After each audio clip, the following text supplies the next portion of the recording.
great to have you here, and we look forward to you joining us throughout the Wellbeing Conversation, which is also a collection of stories, probably quite a few stories.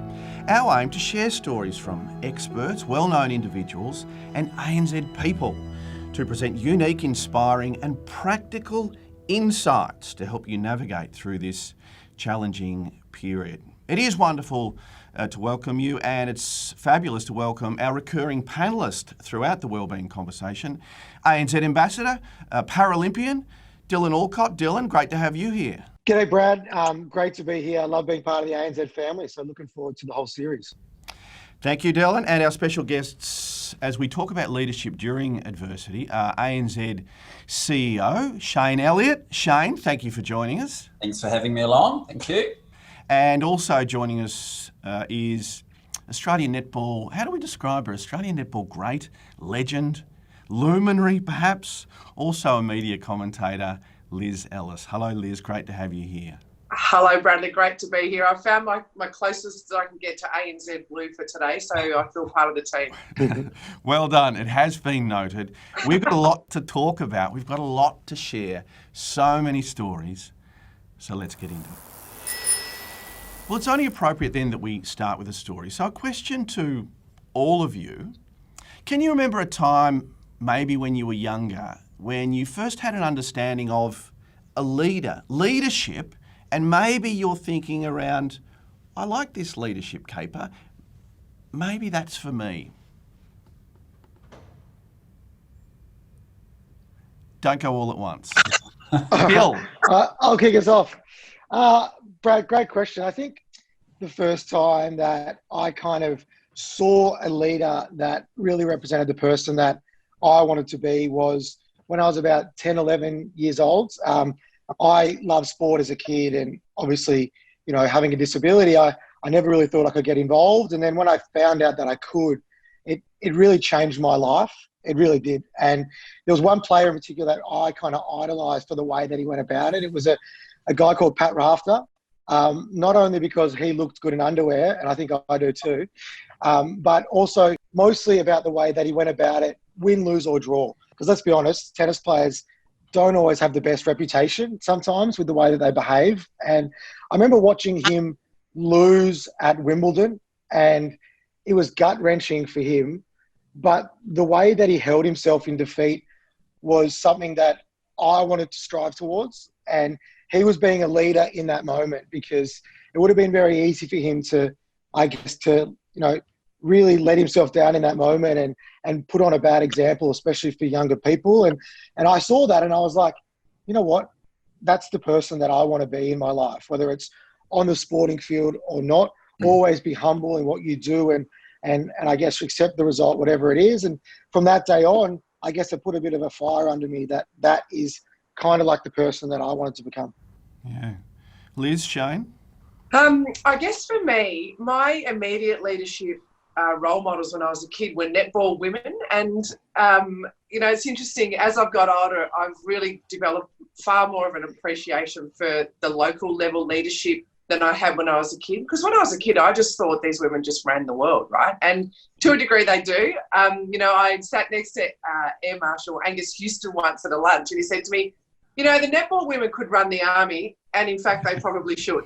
And I thought that was such a great example of these women. And, they can do, they get things done. And I think netball is a really good, a great training ground for a lot of female leaders. And the one that springs to mind for me is a woman called Sheila Ether, right? You would never have heard of her. She was not the local mayor or a bigwig in town, but she ran my local netball club. And I often say to her, I'm friends with her daughter still, and I often say to her, without your mum, my life wouldn't be what it is. So Sheila rang my mum one, sunny Saturday morning and said, listen, Margaret, I'm putting together a team for the Green Hills under-8s. Does Liz want to play? And my mum said no. No, she wouldn't like netball. She wouldn't be very good at it. She's a bit of a bookworm, so she would have been into sports, and she's a bit uncoordinated. And there's plenty of goal shooters who would back my mum up on that assessment, actually. So Sheila, being the leader that she was, wouldn't take no for an answer. But rather than argue the point on the phone, she went away, and a week later she came back and she rang mum and she said, oh, Margaret, you won't believe what I've seen this week. Did you know that 95% of children who end up as juvenile delinquents have never played sports. Right? So I don't know what the backstory was there, but she went away and found a way to yes. And it showed me as a kid that if you don't get what you want, you actually don't stand and argue the point. You find a way to yes. So to me, this woman was a terrific leader in our community. She got kids into sport. She kept them away from the bad stuff. I grew up in the western suburbs in Sydney. And she made us all feel so welcome and so needed by the club. So, of course, we all played and we went on to leadership roles at a local level. You know, I umpired, I coached junior teams. So, to me, that early role modelling of inclusive leadership and finding a way to yes was super important. And I thank my sport at the local level for that. Right. I'm a bit older than everybody here, and maybe I'm lacking in cognitive ability. I can't remember back that far. I'm struggling to sort of think, to be honest, that young. So my sort of first experiences, I guess, are much more work-related, and maybe that. And I didn't have the benefit of sort of playing team sports or anything like that. Have that exposure when I was younger. So mine was really when I was, you know, in my early 20s, and you know, I was working hard and all that sort of stuff. And I had the benefit of working for. I'm based in Auckland, and my boss was over in Australia, and then his boss was in New York. And both of them showed me time and time again something that I've really valued, this quality of leadership about making difficult choices and doing the right thing even when it comes at a cost. So, you know, being prepared to stand up for what the company at that time and the team really believed in. And I was able to see through either different economic circumstances or different personal circumstances of people and witness them and the way they went about making these decisions for either individuals or for the group. And so that was sort of my experience of thinking, wow, here are some people who had, you know, power, if you will, and the ability to change people's lives. And, you know, and actually the way they made those decisions and the outcomes were heavily influenced by, you know, their own sense of ethics and what was right as opposed to what was expedient. And so that was sort of my experience and something that I've, you know, often draw upon and, you know, to some extent say, well, what would they do when I'm confronted with some of those challenges? So for all of you now, people look up to you as leaders, whether it's an official title or just because of your standing in the community. Did you always feel that you were natural leaders? Did you get feedback saying, you know, you have leadership qualities, or is it something that you've had to really work on? I think from my point of view, I definitely didn't think, especially when I was younger, that I was a leader in any capacity. I really didn't like the person that I was growing up. I didn't like my disability. I got bullied about my disability. I actually hated the person that I was up until I was about 14, 15 years old. So that kid definitely wasn't a leader. He was sitting at home eating Doritos and playing video games. And I never thought I was going to be anything much with my life at all. And I remember I was, you know, not only did I have a great family support who helped me get over that, I remember looking at the mirror when I was younger saying, you know, Dylan, you've got to try and get your life back. I started putting myself out there and, you know, inviting myself places and things like that. And what I found was as soon as I started talking about my disability more, everybody around me started becoming more comfortable about my disability. I couldn't believe it. It was like a flick of the switch. And from that point on, I kind of realized that I had to be a leader in my own life to be able to help me become the person that I wanted to be.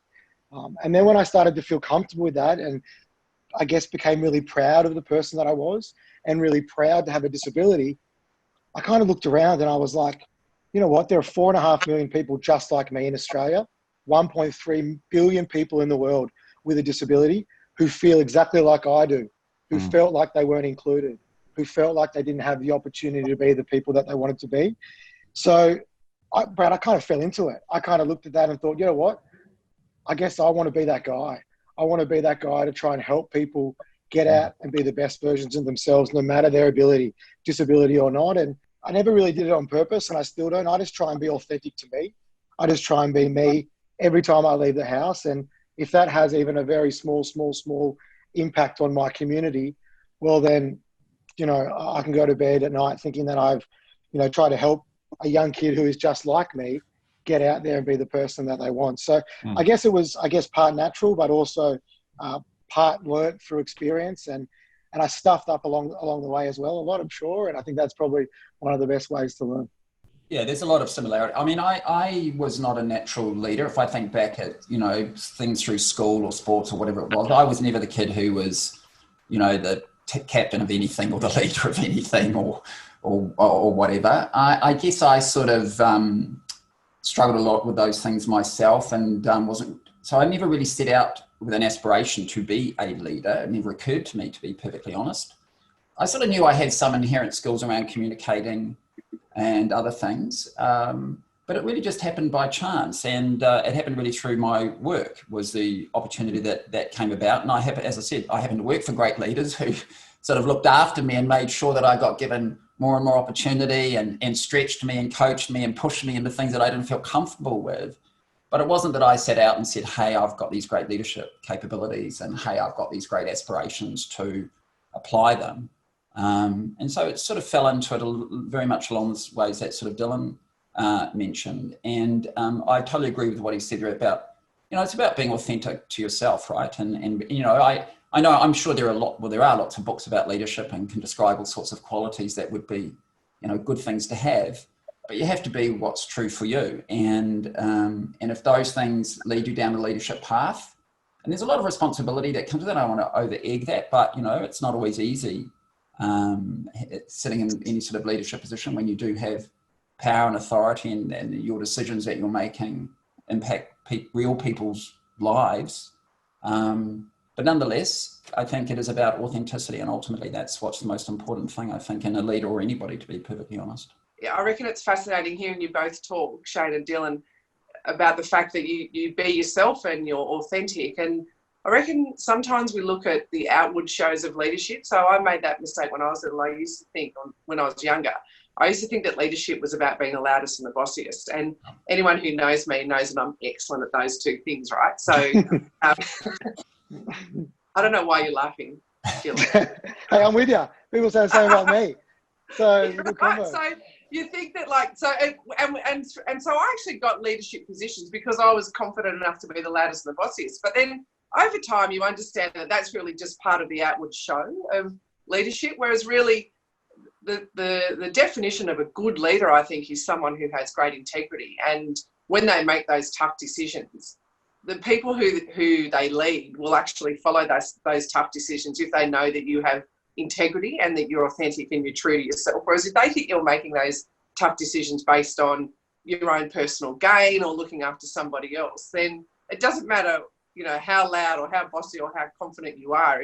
If the why of your leadership is not to be a good part of the team or to lead the team well and make decisions based on what's best for your team and your business, then I reckon people pick that up. But it took me a little while to sort of figure that out. It took me a few goes at being a leader, and I was captain of junior teams all the way through. So I was a bit different to you two gentlemen in that I was always sort of looked at as a leader, and people would say, well, one day she'll captain Australia. Once I got over my obvious uncoordinatedness, then that was something that was talked about. But it took me a long time to become Australian captain because I was held back deliberately, and I'm grateful to the people who made those decisions now, even though I hated it at the time, in order to be able to understand what leadership was about a bit more. It wasn't about just being able to be loud and make a decision on the spot and get on with things and be a great player.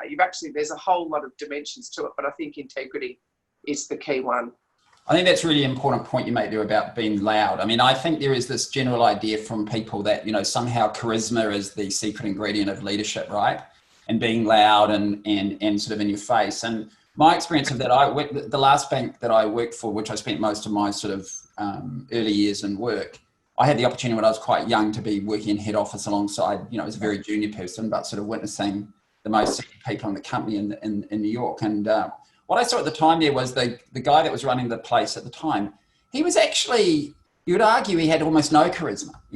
He was extremely bland and very bright, thoughtful, probably a bit shy, but he was an amazing leader because he was authentic and he still had an ability to communicate in his own way without necessarily doing what we all expect if we watch a movie about leadership or something. And so I think gave me a bit of I guess a bit of an inspiration to say, well, you don't have to fit the mold. There isn't just a way of being a leader. It really depends on you and what you're trying to achieve.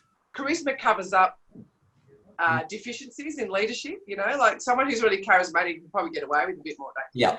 Like I'm personally naturally shy. I'm not, I'm not an outward person. I would rather be just at home on my own with my family than most other things. But you sort of learn in these roles that you have to push yourself as well. And to, despite what I said about, of course you have to be authentic, but there is an expectation of you in your roles as well. So Shayne, when you talk about uncomfortable and being authentic, it's one thing to be leading a massive organisation like ANZ. Given what we've experienced over the last few months, how do you balance, and clearly we're moving into the adversity now, how do you balance between, I've got this, we've got you, we are going to protect you, which I know is a big part of your values and within the organisation, but also saying, you know what, the stuff that you're all dealing with, I'm dealing with it too. Look, it's a really good question, and we're going through that a little bit at the moment. I mean, I think that part of, leadership in this case is people want to know that they're not alone, and we've got people over, 30 odd countries all going through their own personal challenges with this, and everybody has a different experience of COVID and what it means for them. They worry that, and particularly when you're working from home, you don't have the same opportunities to run into people at the kitchen or whatever and have a chat about things. People want to know that they're not alone and that what they're experiencing isn't necessarily unique.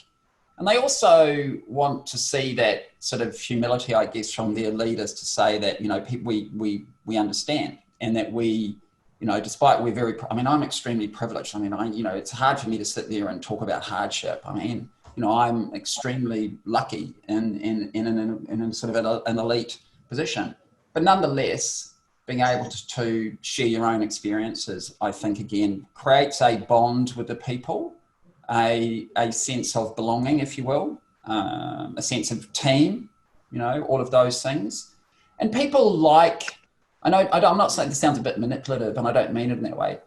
People like to see a little bit of weakness in their leaders too. They don't want to see perfection. They want to know that you're real, that, so they, for me, the things that have resonated a little bit, and I get feedback, I am able to talk, I've got a 15-year-old daughter at home, and again, we're very privileged. And so, it's not exactly difficult for her to be doing school at home, but it has its own challenges. So I do have some, and people want to know that you have a real life, that you're not just a robot, and that you have some empathy for those situations. And so any way you can communicate that, I think, is very, very effective. Mm. Liz, you certainly have this public persona, which I know we all have another side to ourselves, but you're always smiling and you're always bouncing around, and you seem to be good at so many things. But are you able to just give us just a wee little insight perhaps into your experience with COVID and a lot of the thoughts and the worries and the fears that we all have? Oh, absolutely. COVID terrifies me, or it terrified me at the start in particular, because towards the end of last year, so I'm going to sort of backtrack a little bit. I live in a rural area of New South Wales. I live on the Northern Rivers, I live in Paradise. I'm really fortunate. But we got affected last year by the bushfires. So whilst our home and I live on a farm, we weren't directly affected, but I could see one of the fires from my place to the north. There was fires to the west of us and the smoke blew in. I'm a chronic asthmatic, right? So like so many people, eventually all that smoke inhalation took its toll, and I ended up with pneumonia over Christmas. And so, on Boxing Day, I was in hospital, and I was fine, but I've got two little kids, an 8-year-old and a 4-year-old, and they were really scared. What's mummy going to hospital for? So we just got sort of going through that, and my health has started to improve. And then COVID hit. And when you're a chronic asthmatic and you're recovering from pneumonia and a disease that appears to be a respiratory disease comes through, it's terrifying. So I really bunkered down, and it was just so difficult because I felt like I didn't really know what was going on the outside, because I live on a farm. I wouldn't go into town. I have an elderly mum, so I was concerned about her. So there's all these things that happened, and then a heap of my income fell away. So I'm fortunate I've got some good income that's fixed, but a lot of what I do is freelance. I've been freelance for 20 years. And over the last 20 years, you get used to it. before I did that, I was in an incredibly conservative industry. I was a solicitor. So, you know, it's really, and then I left and was like, oh my God, I'm a freelancer. And then it took me 20 years, but I was sort of comfortable with it. And then suddenly something like this hits and all your income falls away. And the way it's structured is that, you know, JobKeeper wasn't available and all that sort of stuff. Now, that's not a whinge. That's just exactly what it is. I'm very much like Shayne. I'm in a very privileged position. But all these health worries that you have then all become overlaid by financial worries. And then I've got to do my job and get on television and be like, hey, this is fun. It's all good. So you do get very good at putting everything in compartments. So, you know, I worry about my mum. I worry about my health. I've got to homeschool my little girl. And eventually I just thought, you know what are the priorities? So my little girl started to homeschool. The first week she got up at 8 o'clock every morning. She was in the office in her school uniform. I was like, what is this homeschooling business? The next week, not so good, sort of dragged her feet into our office and sat there. The third week, wouldn't do it. And I thought, you know what, I'm not going to have this fight, right? So I find in my life, when you have all these issues that are starting to overlay each other and compete, I just thought, what's the priorities? The priorities are to keep us healthy and happy. So I just said to my little girl, if you do whatever schoolwork you want to, you're an appalling speller, so let's just work on your spelling. And then everything else, let's just go outside and play, right? So for me, the best thing for me to do for my mental health was to find the fun. So we just went out and I gardened, we planted vegetables, we went for walks. So, you know, you have to just find the fun. But the COVID situation has been terrifying. I found it terrifying. But it's interesting, isn't it, as humans, it's 6 months down the track. And initially it was so overwhelming, but now I think we're really adaptable, and I feel like it's just a part of life. You just go on. What about you, Del? How you been going? Really? It's been a tough year. First and foremost, you know, I'm like Shayne and Liz and all of us on this call. You know, there are people lining up at Centrelink who are trying to get jobs. There might be people watching this right now who are down to 3 or 4 days or whatever it is. So everybody's life has been affected, and I'm not saying mine more so than anybody else's, and my love goes to everybody who has been. But can you believe in about a week, I was supposed to be going to the Paralympic Games. Like, that was taken away, and that was my whole life, was training up to that. And, you know, I guess that element of not knowing has been really tough, especially at the start of the year. We don't even know if it's going to happen in 2021. And in terms of my, you know, profession, obviously as a tennis player, that was all cancelled for the year. And then even a couple of months ago, I had a pretty tough decision to make, whereby you might have seen online that the US Open planned to go ahead as a tennis tournament, but they left off the press release that they were cancelling the wheelchair tennis tournament. They also didn't tell us, didn't talk about it with us, didn't mention it to anybody. And you know, as a leader, I had a pretty tough decision to make. I kind of sat there on the couch saying, do I call them out here, or do I just accept the fact that they're going to discriminate against wheelchair tennis and pretend like, you know, we don't really exist? And I decided to call it out, because it was kind of it was bigger than tennis for me. You know, if the US Open, for example, gets cancelled because COVID is affecting the USA, fair enough. But I guess we need to be involved in that decision as tennis players. The example that I give is, imagine if they called Serena Williams and Ash Barty and said, hey, we're not having a women's draw this year. We're just going to have a men's draw because Roger Federer makes more money for us. It would be disgusting if they did that. And that's kind of what they were doing to us. So I guess at that moment, I decided to, you know, kind of call it out, because that's happened to people with a disability all our lives. People decide what restaurants we go to, whether or not we can go on their airline, you know, things like that. And it was a tough thing to do, because as Shayne kind of said before, you've got to be authentic to you. But when you call things out, or when you try and be a leader for your community or the people that you believe in, God, you open yourself up to a lot of dickheads who say some pretty mean stuff to you. You really do. And, you know, I had my mum calling me in tears saying, have you seen what people are writing online about you? You know, calling you a cripple and a spastic, and US Open's doing what they should have done for years, which is just put people with a disability in a home, and just all kinds of crazy stuff, right? But I'm so glad that I did, because, you know, for a small minority who say things like that, the vast majority was really supportive. And the vast majority of people learned and understood that it wasn't about the tennis. It was about being involved in discussions that included you when they're talking on your behalf. And it was, I guess it was a good, it was a great result that they, one of the biggest sporting events in the world decided to change their decision, and now have been in every 3 days we have a call with the US Open about involving wheelchair tennis, which is pretty cool. I almost fell off my chair when Andy Murray and Roger Federer called me on the phone and said, g'day Dill, it's Andy and Rog. Can we help you get you in the US Open? I normally get excited. I normally get the most excited when Shayne calls me, to be honest. So I wasn't there. I think Roger might slow about even Shayne.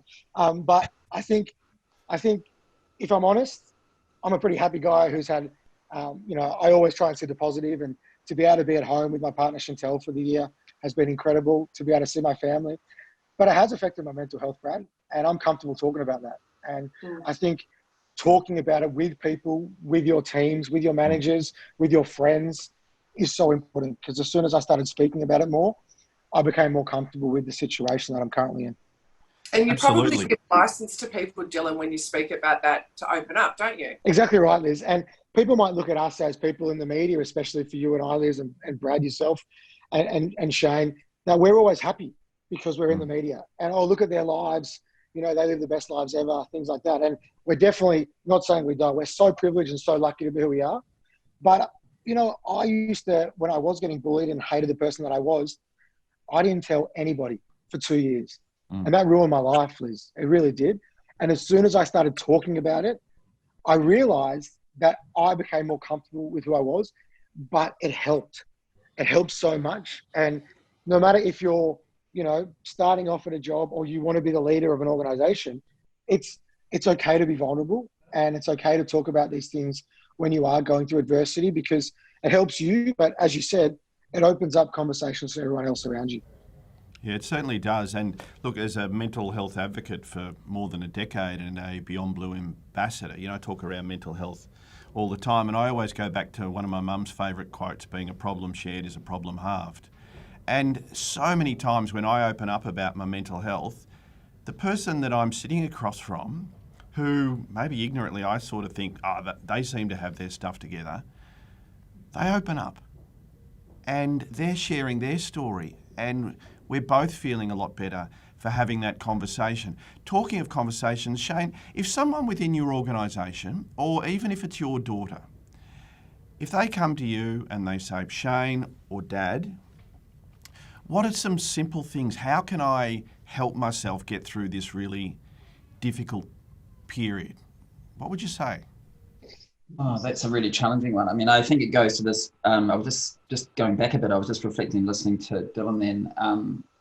I think, again, I don't know about you, Liz, or Dylan, but I think sometimes when you are in some sort of formal leadership role, you feel this pressure that you have to have the answer to everything. So that your job is to provide the solution. So, and the reality is that in many cases there isn't one, or you certainly don't have it. So to your point, sometimes just listening can be the best thing that you can do. And I know in my particular case, I do have a rush to sort of seek a solution, and I know I have to sort of take a deep breath, and sometimes the best thing to do is just not get into solution mode and actually listen, and then take those things away and give some thought to what the best thing to be able to do is. And that would be the same, I think, in the in that scenario that you gave me. But I do, and I agree with you about the listening piece. I mean, I've learned that more recently in particular, that people just want to be heard sometimes, as opposed to they're not actually asking you to solve the problem for them or give them the solution. But I think the good thing is there are lots of tools out there, as we've learned. Some of those things are simple and are online. Some of them, there are really good people. And we certainly at the bank here, we've got lots of channels available to people, whether it is seeking proper, more formal advice or psychological advice, etc. on some of those things. One of the things that I've noticed in my time, and again, I am a bit older than everybody, is just that whole idea of sort of mental well-being is, we never talked about, that was not a concept somebody talked about even, 10, 15 years ago. You know, the idea that we think about that as an employer, as a team leader, to think about how do we consider the mental well-being of our people, never would have occurred to anybody, I don't think, 10, 15 years ago. So it's a really healthy thing that companies, sports bodies, charity, lots of people give real thought to this, just like we do about physical health and safety, making sure, you know, stair rails have handrails and that we have access for people in wheelchairs and all those other things. I think it's a really healthy thing, but I imagine we're still at the very early stages of that. Yeah, and I think mental well-being, I think you touched on it there, Shayne, is a bit like physical fitness. You know, if someone comes to you and says, I'm unfit, you don't go, well, here's a gym membership, off you go. Yeah, like you actually say, okay, well, how can we fix this? And you know it's going to be a long process, right? Because going from being a couch potato to being fit and fit for purpose for your life is a journey, right? And mental health is the same. And I reckon, Brad, to your question, the first thing, what I learned as a leader, right? I used to think as a leader, like Shayne, I had to have all the answers. And the best leader I learned from was Julie Fitzgerald, who was my coach, and she still coaches. She's the longest serving coach in Super Netball. She coaches the Giants. And when she rings me, I answer the phone with, hello, coach. And she hasn't coached me for 13 or 14 years, but she's still, in my eyes, she's someone that I learned so much from with every conversation. And the thing that she taught me was she coached us. And I was like captain of the Diamonds and she was my coach. She had never played higher than C grade at Ku-ring-gai. Now, there's nothing wrong with playing C grade at Ku-ring-gai. It's an excellent competition. But she showed me that you actually don't have to be the best to be a leader, right? So her whole thing was, as a coach, she didn't have all the answers, but she knew how to get the answers out of us. So it taught me that if someone came to me with a problem, it took such courage to get to that point. To say I've got a problem, right? And you have to acknowledge that. If you don't acknowledge that, then you can't help with the next step. And the other thing is, you then acknowledge that, okay, hey, this is going to be a journey, and I'm going to help you. Like Shayne said, I'm not going to give you all the answers, because leaders who give all the answers actually, I think, don't think enough about how to get the best out of the people around them. So, but I think the first thing you can do is acknowledge the courage that it takes to come to someone in a position of leadership and say, I've got a problem, because I think that's an extraordinary step. It's interesting you say, I agree with you about the challenging piece. I was just, again, listening to you, Liz, there, and again, you know, thinking through my career, the bosses that I loved were the ones who didn't necessarily just give you the answers, but knew enough about you to ask you the right question. So yes. I would always ask those questions that, which you'd struggle with and think, oh, I haven't thought of that. I have to go away and really challenge myself. So they just provided sufficient challenge for you to keep going. Actually, the reason I left that employer at the end was because I didn't see that anymore. And I realized that the people I was working for didn't challenge me. You know, they didn't push me. They weren't, you know, making me better or making me dig deeper into my own sort of experience or skills or learning. And it was a little bit, oh, just do this, do that, and you'll get ahead. And I don't think that's what people want, to your point. They, you know, you want to thrive and do well in whatever field it is. A lot of it has to come from yourself, right? And you need coaches or leaders or other people that sort of nurture you along, sometimes point you in the right direction, but are really just providing that challenge. Yeah, not just, I've done it before, let me tell you how to do it. That's not leadership, right? And I think that the stigma of asking for help is slowly starting to get eliminated. There is definitely a big stigma. I know as a sports person, when I used to play wheelchair basketball, I was 16, the next youngest was 24, 25. And I was hating it because I was the rookie, I was getting bullied, and I didn't feel like I could come forward and tell anybody how I felt. And that's the same as, you know, if you're struggling with your mental health or you want to talk to a leader or whatever it is, previously you had to look like you were stoic enough to be able to do it yourself. But hopefully that stigma is now changing and people are reaching out to people and being vulnerable and asking for help. Because I think once you do that, the example that I give is, you know, I see a mindset coach and a sports psychologist, and people go, you see a psychologist? Like, what's wrong? And it's like, no. I just want to get better. I want to be better. I want to be the best. And if I am playing tennis for 4 hours every day and not working on my mindset, I'm not the best person that I can be, whether it's for my well-being or for my performance out on the tennis court. And the example that I give is someone like Rafael Nadal. He's not bad at tennis. He's got a pretty good mindset. Guess what? sees a psychologist. Do you know what I mean? Not because he needs to, but because he wants to be the best that he can be. And I think changing the narrative around working on your mental health and your mental well-being, not as a negative thing, but a positive thing to be a better person, to be healthier, to be fitter in everything that you can do is so important. I think that's why even conversations like this goes a long way to helping that, prevail. Yeah, absolutely. Now, we know what we can't do right now and what we haven't been able to do for extended periods this year. But one thing that we can do, and I think we've all seen it come to the fore, particularly because it is so incredibly powerful, is we can be kind to people. And I think all of us, we've seen it go to another level where people are stopping and they're realising how they can impact someone's life with something so small that, particularly with the mental health battles a lot of people are having at the moment, it might change their day, it might change their week, it might pick them up for the rest of their lives. Absolutely, and kindness costs nothing. And we see it every day, don't we? We see it every day now. And I think everyone, because of what we've experienced, people are going to that extra step to pick someone up and have that empathy of going, well, no, I need to help someone here because it helps us. I think that's true. I mean, I noticed just in our little neighbourhood, certainly early on, there was a very conscious, you could feel it, that people were smiling more, people were taking time to say hello or, look out for somebody else. That sense of community came through very strongly, thinking about elderly neighbours, perhaps you hadn't seen for a while, and making sure they were well stocked with things. I mean, I think it waned a little bit. Is it kind of interesting here in Victoria at the moment, because we're going through the second wave.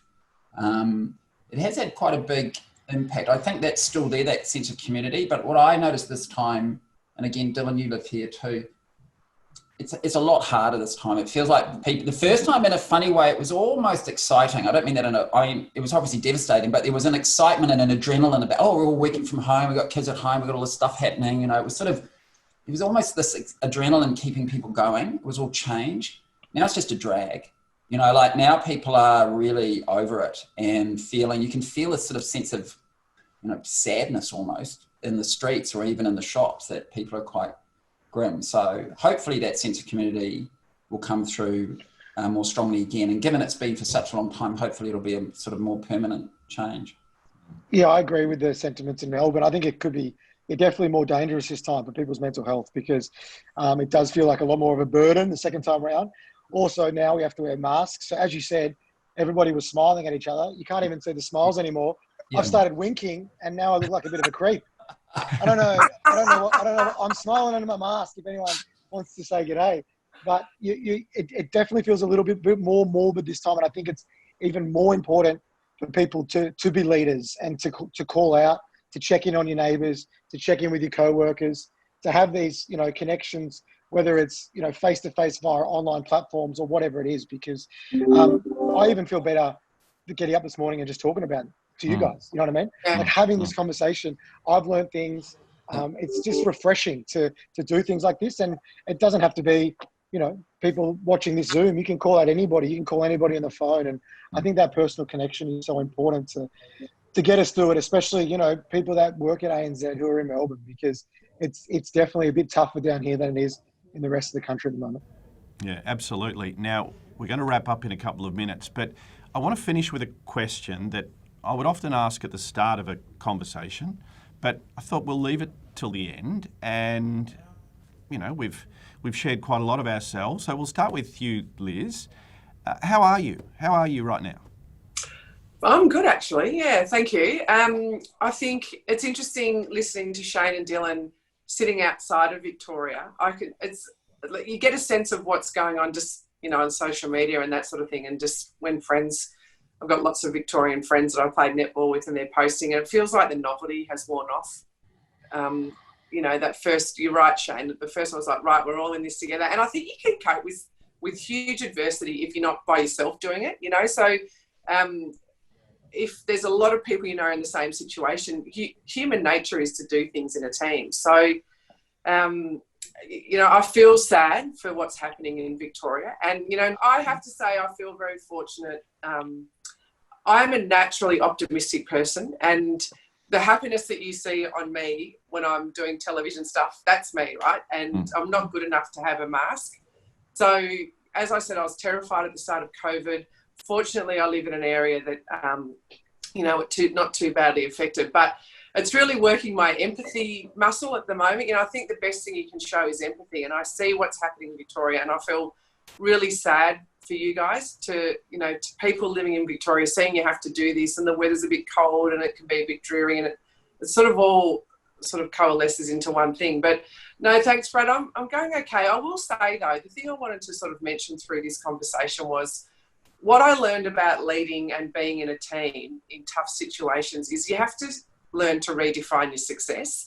And I'll tell you what I mean. When I started leading Australia, I thought it was ace, right? I was finally the captain of the Australian netball team. But I was the captain of the Australian netball team at the start of one of the worst periods for us in terms of results for years, right? And here's one for you, Shayne. We lost a lot to the Silver Ferns. Oh. Yeah, I know. Yeah. Don't start me. It was a long time ago. Yeah, it was.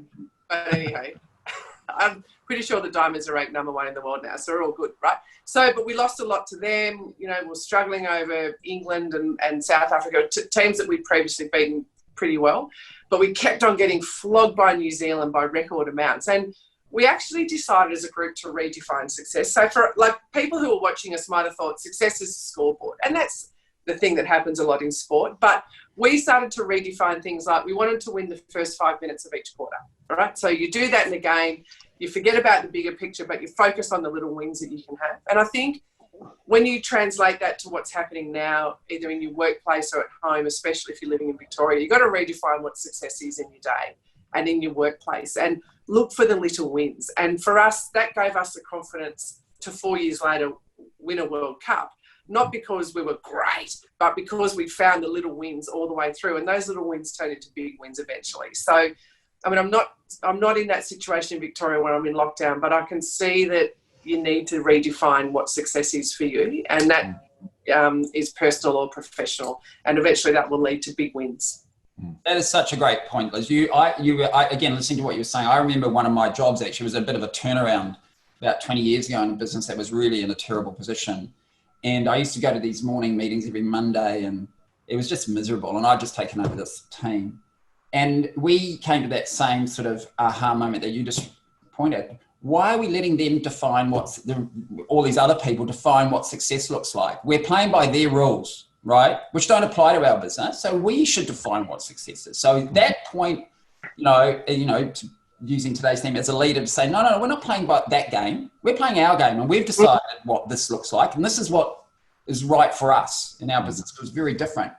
That single thing shifted it shifted the entire focus and culture of our business, and we were able, to your point, just start making baby steps towards winning on our terms. And I think, today it's very similar actually in a funny way. We have as a business, you have a scoreboard. It's called your P&L, your profits or whatever. And that tends to be understandably the thing that people rank you against, versus your peers. But in times like this, what's really important is the scoreboard changes, and it sounds hokey, but it does come through. It's about your culture, and it's about, hey, is the culture of the bank strengthening through a time like this? Are people really living our purpose, which is about shaping a world where people and communities thrive? Is that what we're achieving? Because actually, more than at any other time, that's what our stakeholders need us for.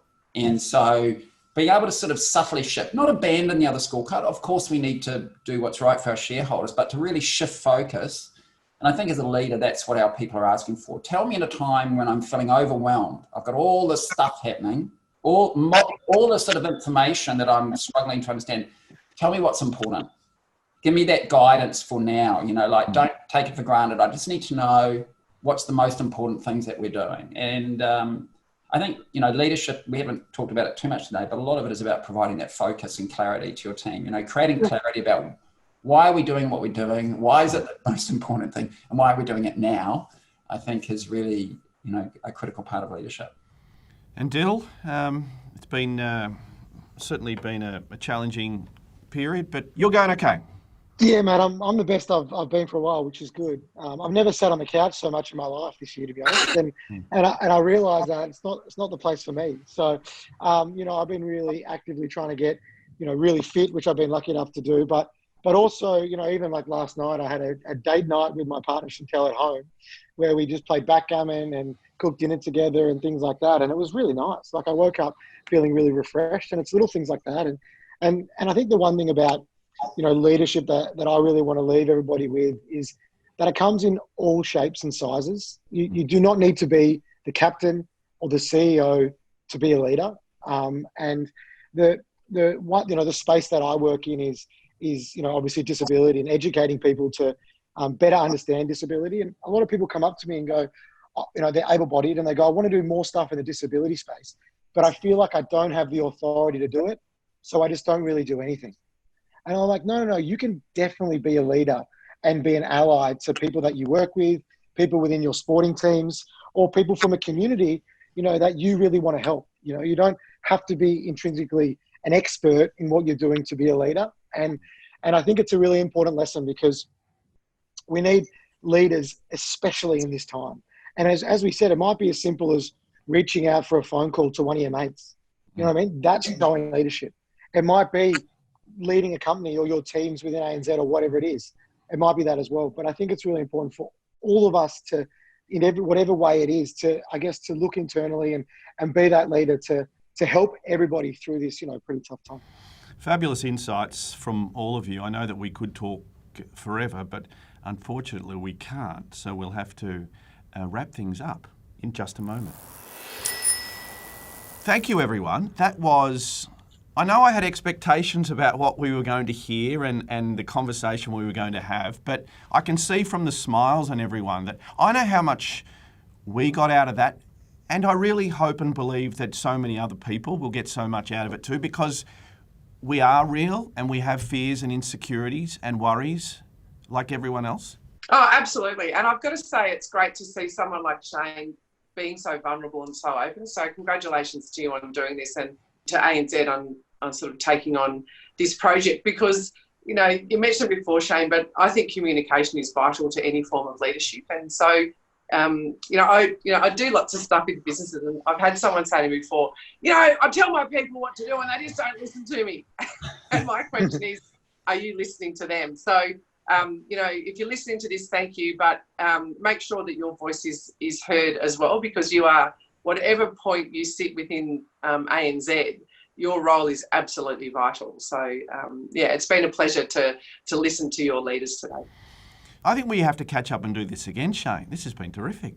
It has been terrific, actually. I've learned a lot. I wasn't quite sure what I was signing up for doing this. But actually, it's been really good, and actually made me reflect on myself and some of the things that I had to think deeply about. And then, listening to Liz and Dylan, there's a lot of things in there, and I've even taken some notes because I've learned something here myself, and I'm sure, the people watching will take away, even if it's just one thing or one observation or one reflection, that'll be worthwhile time invested in themselves to do this. And I just also take the point that Dylan and Liz have mentioned. I think it's really easy, particularly in a company, to say leadership's about the boss, it's about the CEO or the chairman of the board or whatever it is. And to some extent, there's an element of truth here because that's where power lies.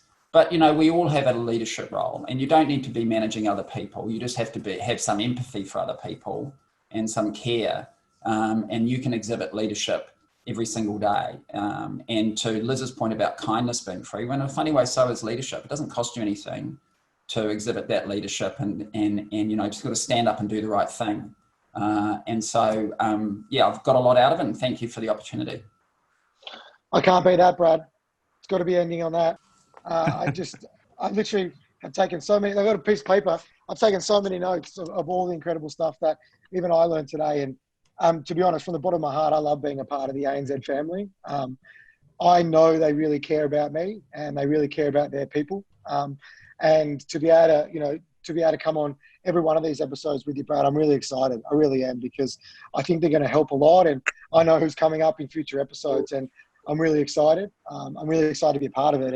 And to anybody that is doing it tough out there, I just want to say my love. I really do. And I promise you, I promise you we're all going to get over this. Just got to be resilient in these tough times, and a brighter day is definitely coming soon. Dylan, you're a fine man, very well said. Liz, Shayne and Dylan, thank you very much. Thank you for sharing so much of yourselves. And to those of you who've been watching, thank you for joining us on the Wellbeing Conversation. Hey everyone, Dylan Alcott again. Now, we touched on a few topics around mental health throughout that chat. Now, if that brought up anything for you, make sure you reach out to beyondblue.org.au, or their phone number is 1300 22 4636. You can also hit up Lifeline on 13 11 14, or reach out to the people within your ANZ teams and they'll be able to help. And here's a little taste of what's coming up on the next episode of the Wellbeing Conversation. What if this is happening for us, not to us? And when bad things happen, we've got one of three choices. Who are the people we might accidentally leave behind? And how do we make sure we don't? I'm in Melbourne. I can't even grieve with people. Like, it's stuffed up. I've always been pretty stoic in the person that I am, and I've actually been struggling as well. And the hard thing for leaders is saying when you first try remote work or remote leadership, you're going to be crap at it. But we've probably lost our way a little bit over the last little while, and this has been a bit of a reset. When my dad or my mum says, "Oh, I've got to go watch my son in the Paralympics," what do you think the first thing people say is? They say, "Oh, I'm sorry, what happened?"